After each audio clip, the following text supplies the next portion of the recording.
살면서 어려움을 겪게 되거든요. 어려움을 겪지 않는 사람은 세상에 한 사람도 없습니다. 그런데 이 어려움을 겪을 때에는 이 룰이 있는데요. 어떤 룰이 있냐면 어려움은 항상 몰려다닌다는 룰이 있습니다. 그래서 혼자 어려움을 한 개만 겪는 경우는 잘 없고요. 경제적으로 어려우면 보통 가정이 싸움이 나고 애들이 힘들고 부모님이 힘들고 또 몸이 아픈 경우가 있습니다. 그래서 보통 어려움은 같이 와요. 좋은 일도 같이 옵니다. 직장에 취직하니까 가정이 화목해지고 건강해지고 뭐 명예를 얻고 이런 식으로 좋은 일과 나쁜 일은 이렇게 번들로 몰려다닙니다. 최소한 1 플러스 1은 됩니다. 나쁜 일은 한 개 이상 오고요. 좋은 일도 한 개 이상 옵니다. 하나씩만 오는 경우가 없어요. 그래서 하나씩만 오면 내 용량이 감당을 하는데 하나씩 오지 않기 때문에 힘들죠. 자, 그래도 우리가 그런 경우에도 우리가 낙심하지 않을 수 있는 것은 우리의 삶은 문제가 이끌어가지 않고 우리의 삶은 누가 이끌어갑니까? 하나님이 이끌어 가십니다. 그래서 우리는 이끄실 하나님께 믿음을 드리죠. 자, 오늘은 이 어려움 가운데에서 찬양하는 한 사람을 만나게 되는데 그 사람의 이름은 다윗입니다. 자, 다윗이 우리 생각할 때 대단한 사람 같지만 그 배경을 보면 참 쉽지가 않아요. 우리가 어떤 작품을 듣거나 노래를 듣거나 그림을 보거나 할 때 그 작품이나 그림이나 이 노래가 달라 보일 때가 있어요. 그 노래가 나오게 된 뒷배경, 그림이 있게 된 뒷배경, 그 작품이 있게 된 뒷이야기를 들으면, 스토리를 들으면 그것이 달라 보이죠. 왜냐하면 모든 작품에는 그 작가의 인생이 담겨 있기 때문에 그래요. 그 작품을 만들기 위한 작가의 노력이나 그런 게 있어요. 자, 오늘도 시편이 마찬가지입니다. 이 다윗의 인생이 담겨 있는데요. 다윗의 삶이 참 쉽지가 않습니다. 골리앗을 이길 때의 그 짜릿한 승리는 순간이고요. 매일매일 삶은 지옥이에요. 다윗이 쉽지가 않아요. 자, 오늘 이 54장 배경을 좀 여러분에게 설명드리고자 합니다. 사무엘상을 보게 되면 다윗이 왕이 되기 전까지의 이야기가 기록되어 있는데요. 17장을 보게 되면 다윗이 누구를 물리치냐면 골리앗을 물리칩니다. 그런데 문제가 생겼어요. 모든 사람이 골리앗을 물리친 다윗에게 주목하기 시작했습니다. 순간적으로 인기를 갑자기 너무 많이 얻게 되자 그것이 불편한 사람들이 생겼습니다. 대표적인 인물이 사울 왕이에요. 다윗이 승전보를 갖고 입성을 하자 동네 그 처녀들이 이렇게 노래를 합니다. 사울은 천천히요, 다윗은 만만이로다. 자, 1000명을 죽인 사람도 대단한 장군이고 대단한 용사죠. 그런데 10,000명을 죽인 사람이 있으니까 상대적 박탈감이 생겨요. 여러분이 예를 들어서 좋은 독일차를 쫙 뽑았어요. 꿈의 차, 드림카를 뽑았어요. 너무 좋아. 그리고 신호등에 섰는데 옆에 람보르기니가 딱 서 있어요. 그럼 어때요? 기분이 안 좋죠. 왜 그럴까요? 상대적 박탈감 때문에 그래요. 여러분이 너무 예쁘게 머리를 꾸몄어요. 꼭 외출 안 하는 날 머리하면 잘 되잖아요. 외출 안 하는 날 화장하면 화장이 잘 먹고. 어쨌든 그런 그 이상한 법칙이 있는데 내가 오늘 화장이 너무 잘 됐고 이쁜 옷을 입고 나갔는데 세상 옆에 연예인이 딱 지나가요. 그러니까 갑자기 나는 뭔가 위축되는 것 같아요. 자, 이렇게 우리는 상대적 박탈감이라는 걸 느끼거든요. 사울 왕이 느끼는 느낌이 딱 그렇습니다. 상대적 박탈감을 느껴요. 아니, 나한테는 천천을 돌리고 다윗에게는 만만을 돌리면 다윗이 얻을 게 나라 말고 또 있겠냐? 라고 하면서 다윗을 질투해서 죽이기로 작정을 합니다. 그래서 여러 가지 계략을 써서 처음에는 사위가 되기 위한 조건으로서 죽이려고 하고요. 그 다음에는 나중에 군사를 직접 보냅니다. 그리고 다윗을 도와주는 사람들도 다 죽입니다. 예를 들어서 놉이라는 지역에 살고 있는 아히멜렉이라는 제사장이 다윗에게 음식과 칼을 줬거든요. 그러자 제사장과 제사장 관련된 가족들 아기까지 다 죽입니다.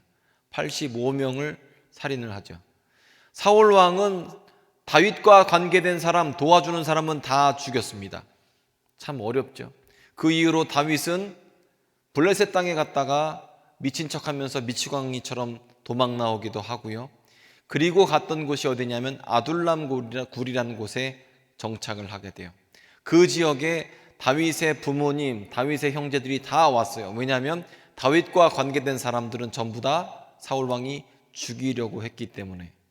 그런데 아둘람 굴에서 재밌는 일이 있었습니다. 뭐냐면 다윗이 거기 있다는 이야기를 듣자 누가 찾아오기 시작했냐면 환난당한 사람들, 빚진 사람들, 마음이 원통한 사람들이 찾아오기 시작했어요. 왜 환난당한 사람들, 마음이 원통한 사람들, 빚진 사람들이 찾아왔을까요? 다윗의 형편이 그랬기 때문입니다. 여러분이 대학에 떨어지거나 삶이 어려워지거나 무직 상태거나 삶이 정말 밑으로 내려가잖아요. 그럴 때에는요, 잘 나가는 친구 꼴도 보기 싫습니다. 잘 안 만나요. 친했다고 하더라도. 왜 안 만나는 줄 아세요? 그 친구가 나의 마음을 공감해 주지 않을 거라고 추측을 하기 때문에 그래요. 그러니까 내가 지금 비참할 때는 비슷한 처지에 있는 사람을 만나면 공감대가 형성이 돼요. 그런데 마찬가지 성공에도 마찬가지입니다. 내가 좋은 차 끌고 놀러 다니는 환경이 되면 비슷한 사람하고 어울리고 싶어요. 왜냐하면 공감대가 형성되기 때문에. 다윗 주위에 환난당한 사람들, 빚진 사람들, 마음이 원통한 사람들이 있었다는 것은 다윗의 마음이 원통하고 다윗이 빚지고 도망가는 사람과 같고 환난을 당했기 때문이죠. 자, 그래서 우리가 같이 있는 사람들을 보면, 우리 옆에 있는 사람들을 보면 내 모습을 볼 수가 있어요. 혹시 옆에 있는 사람들이 불평을 많이 합니까? 그러면 어쩌면 여러분도 불평을 많이 하고 있는지도 몰라요. 자, 옆에 사람을 한번 슬쩍 봐요. 옆에 사람 불평을 많이 해요? 그러면 놀지 마세요. 옆 사람한테 이렇게 얘기해요. 목사님이 너랑 놀지 말래. 한번 해봐요. 목사님이 너랑 놀지 말래. 자, 그래서 이 같이 어울리는 사람들을 보면 그 사람을 알 수가 있고요. 그리고 그 사람의 말을 보면 그 사람이 어떤 사람인지 알 수 있습니다. 여러분, 성공하는 사람들은 말하는 것 자체가 달라요. 똑같지 않습니다. 실패하는 사람들은 말하는 것 자체가 달라요. 그래서 성공하는 사람들의 말을 보면 확신이 있고 믿음이 있고 무언가 긍정적이고 능력이 있고 그런 말을 위주로 합니다. 그리고 그렇게 성공이 돼요. 그리고 실패하는 사람들을 보면 또 그 말에 특징이 있어요.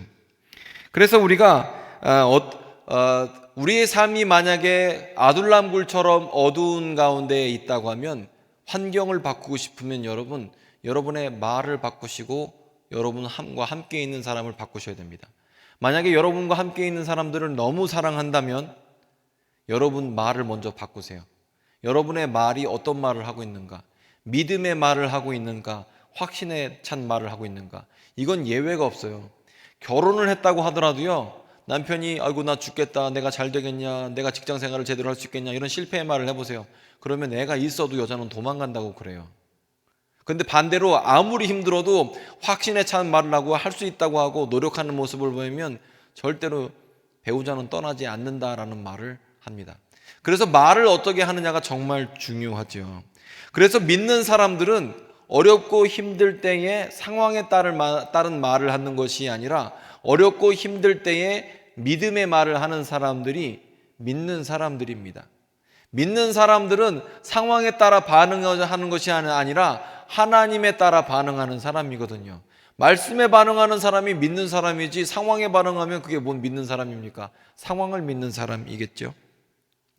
자, 다윗은 이렇게 어렵고 힘들 때에 부른 찬양, 바로 그것이 시편 54편입니다. 이렇게 어려울 때 부른 찬양이에요.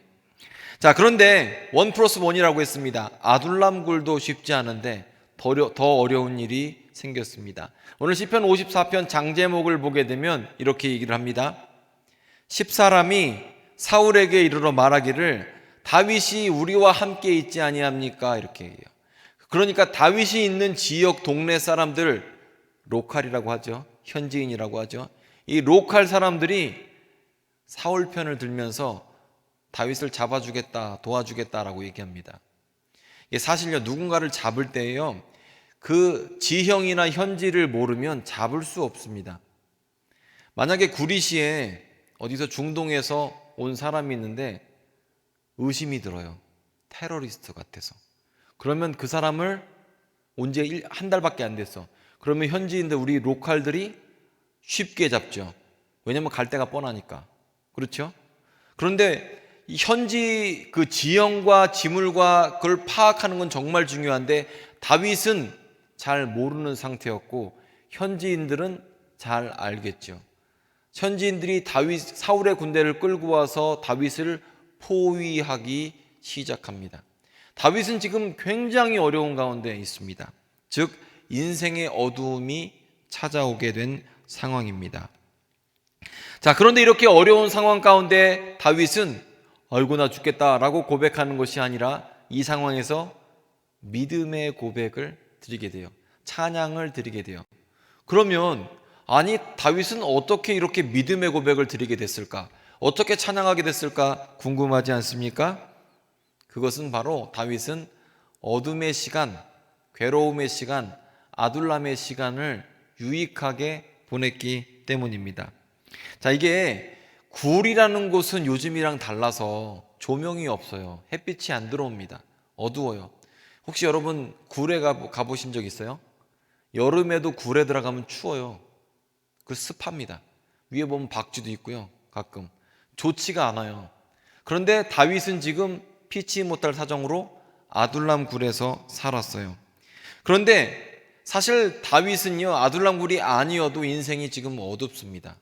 인생의 시련이 찾아오면 밝아도 밝은 게 안 보이고 봄이 와도 꽃이 핀 게 보이지가 않습니다. 자, 그런데 이 어둠의 시간, 괴로움의 시간은요, 적응이 잘 안 돼요. 고통이란 것은 익숙해지지가 않습니다. 정말 그래요. 여러분 혹시 디스크나 몸이 안 좋으신 분들이 있어요? 허리 아픈 거 평생 아파도 고통이 익숙해지지가 않아요. 안 좋을 때마다 계속 아파요. 고통은 그런 경향이 있어요. 내 삶에 경제적인 문제가 있잖아요. 그러면 익숙해지지 않아요. 고통은 익숙해지지가 않습니다. 아무리 해도 익숙해지지가 않아요. 괜찮아지지가 않아요. 저희가 새벽마다 요즘에 매일 성경에서 출애굽기를 보고 있습니다. 출애굽기를 보면 모세가 등장하게 되는데요. 출애굽기 3장 보고 있는데 이 모세란 사람 참 재밌습니다. 40년 동안은 썸바디로 지내요. 대단한 사람으로 지내요. 썸바디 40년을 보내고 그 다음 40년은 노바디로 지냅니다. 아무것도 아닌 사람, 별거 아닌 사람, 그렇게 노바디로 지내요. 그리고 그 다음 40년은 하나님 손에 잡힌 노바디로 지냅니다. 모세는 이렇게 삶이 변하게 되는데 이 썸바디가 노바디, 대단한 사람이 별 볼 일 없는 사람으로 변하게 된 데는 한 가지 과정이 있었는데 그게 뭐냐면 바로 모세는 광야대학교에 입학을 하게 됩니다. 이 광야대학교라는 곳이 참 재밌는 곳인데 이 광야대학교에는 선생님이 딱 한 분밖에 없습니다. 하나님. 이 광야대학교에는 학생도 한 사람밖에 없습니다. 우리 자신 하나밖에 없어요. 그 학교에 들어가면 오리엔테이션부터 험악합니다. 고독이라는 오리엔테이션을 겪어서 외로움과 처절함, 그리고 그 가운데에서 이렇게 괴로움을 당하게 되죠. 육체가 굶주리고 생활이 공공하게 되고 불명예와 또 내 이름이 땅에 떨어지는 것을 경험하게 됩니다.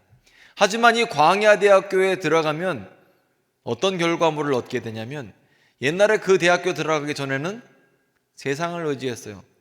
사람한테 소리 지르고 일을 빨리 추진하는 방법을 배웠어요. 그런데 그 광야대학교 졸업하고 나면 하나님 앞에 부르짖는 방법을 배우게 됩니다. 사람한테 소리 지르는 사람이 하나님께 부르짖는 사람으로 변하게 되고요. 자기의 능력을 쥐고 있던 사람이 하나님을 붙잡는 사람으로 변하게 됩니다. 뿐만 아니라 고통 가운데 염려하고 걱정하던 사람이 기도하는 사람으로 변하게 되죠.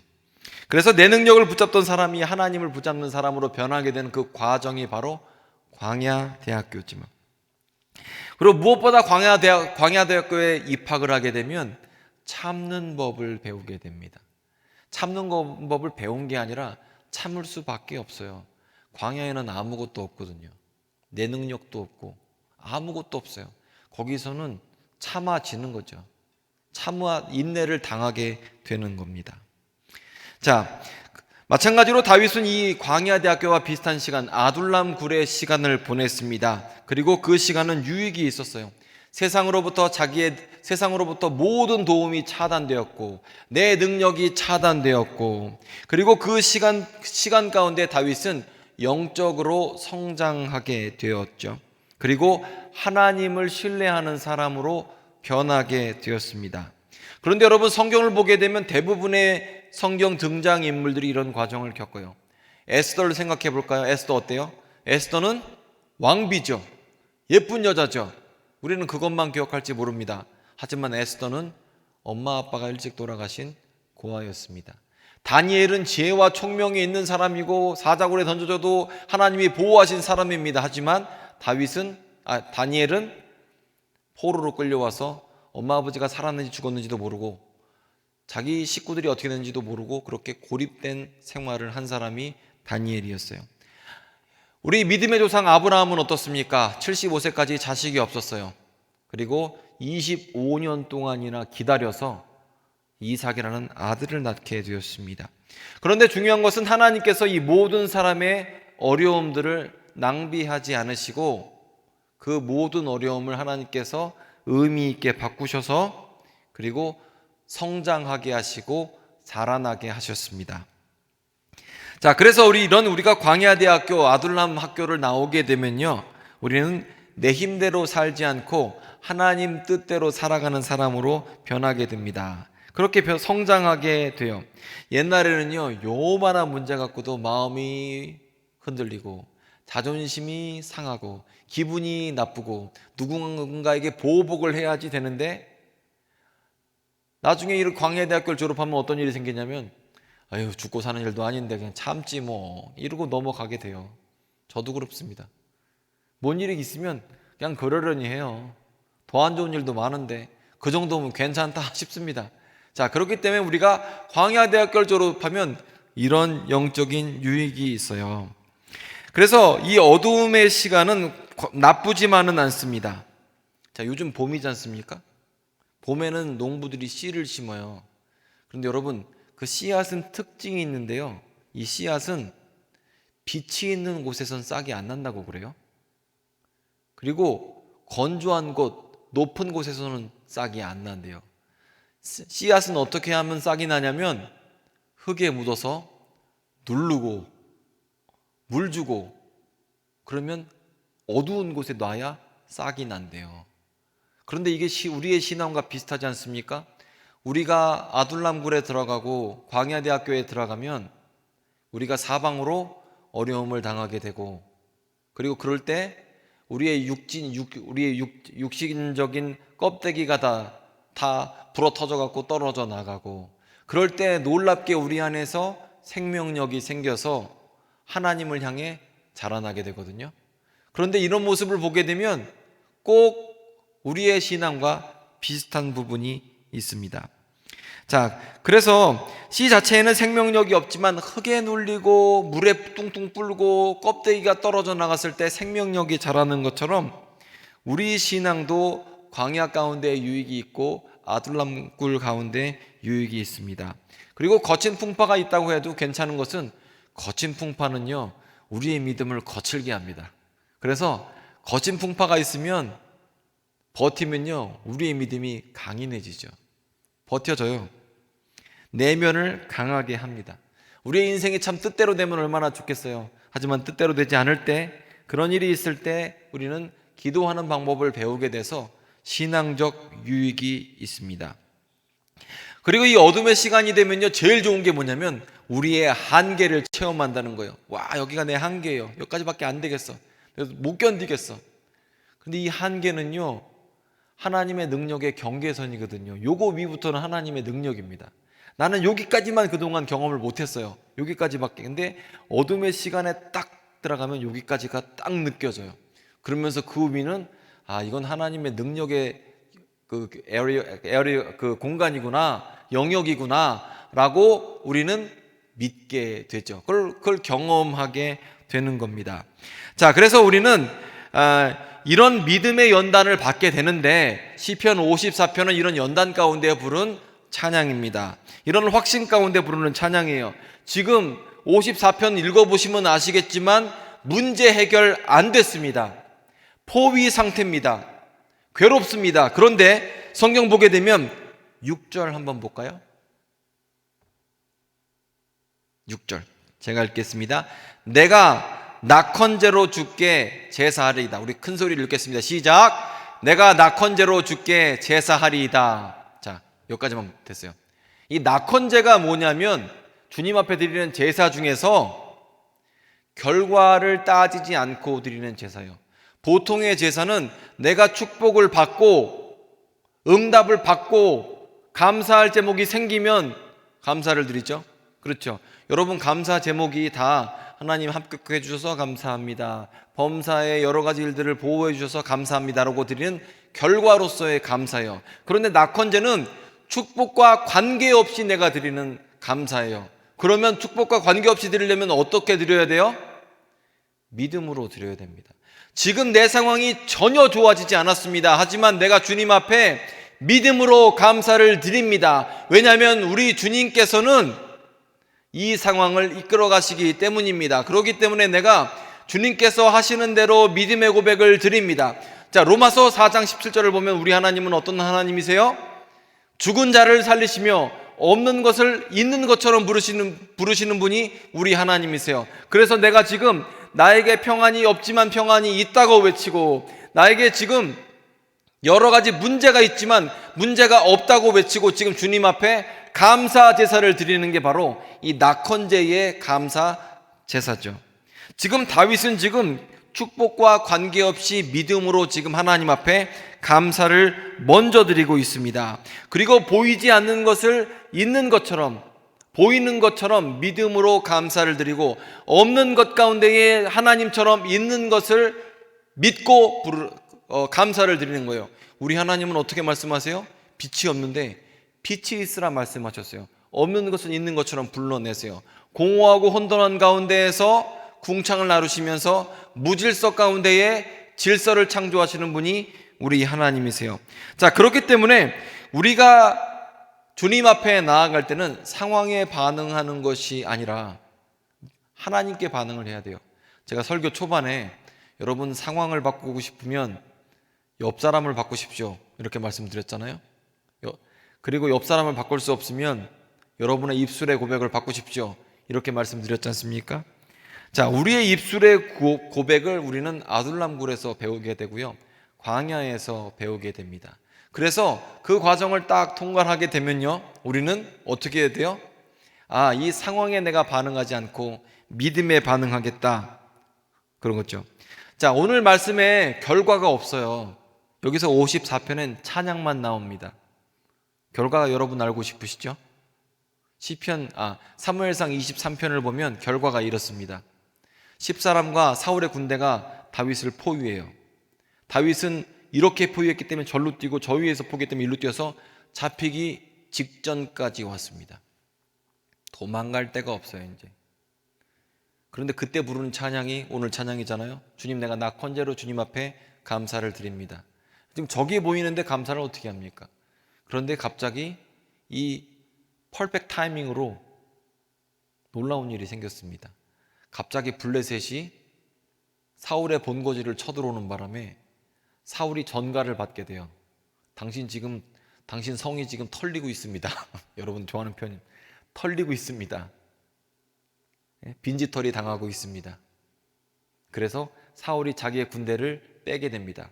그리고 다윗은 그 가운데에서 구원함을 맛보게 되죠. 자, 그런데 여기서 우리가 얻을 수 있는 진리는 뭐냐면, 그 하나님, 다윗이 없는 것 가운데 믿음으로 고백할 때 구원을 허락하셨던 그 하나님이 동일하게 우리가 섬기는 하나님입니다. 우리 삶 가운데 어려움이 있을 때 우리가 믿음으로 주님 앞에 감사를 드리게 되면 다윗에게 응답하셨던 그 하나님께서 우리의 삶에도 응답하시고, 내가 믿음으로 주님 앞에 드릴 때에, 내가 먼저 감사할 때, 먼저 찬양할 때에 하나님은 우리의 삶 가운데 응답하시고 구원을 베푸시는 하나님이십니다. 제가 설교 초반에 여러분들한테 그랬죠. 성공하는 사람들은 말하는 것부터 다르다 그랬죠. 성공하는 사람들은 없는 것을 있는 것처럼 부르는 솜씨가 있어요. 재주가 있어요. 그리고 내면부터 믿고 움직입니다. 자, 여러분 삶 가운데에서 어려움이 있으시죠? 어려움 없는 사람은 세상에 없습니다. 그리고 어려움은 같이 오게 되죠. 특별히 요즘에 코로나가 심해져서 더 어려워졌습니다. 하지만 이 어려움 가운데에서요, 우리가 할 것은 믿음의 고백을 드리고 찬양을 드리고 주님 앞에 감사를 드리는 겁니다. 왜냐하면 그것이 바로 그 믿음의 고백은 어떤 의미가 있냐면, 내가 하나님을 신뢰한다, 하나님은 내 삶을 이끌어 가신다라는 찬양의 고백이기 때문입니다. 다윗은 그렇게 고백했고 응답받았고, 또 우리가 그렇게 고백할 때 우리 하나님은 우리에게 응답하실 겁니다. 기도하겠습니다.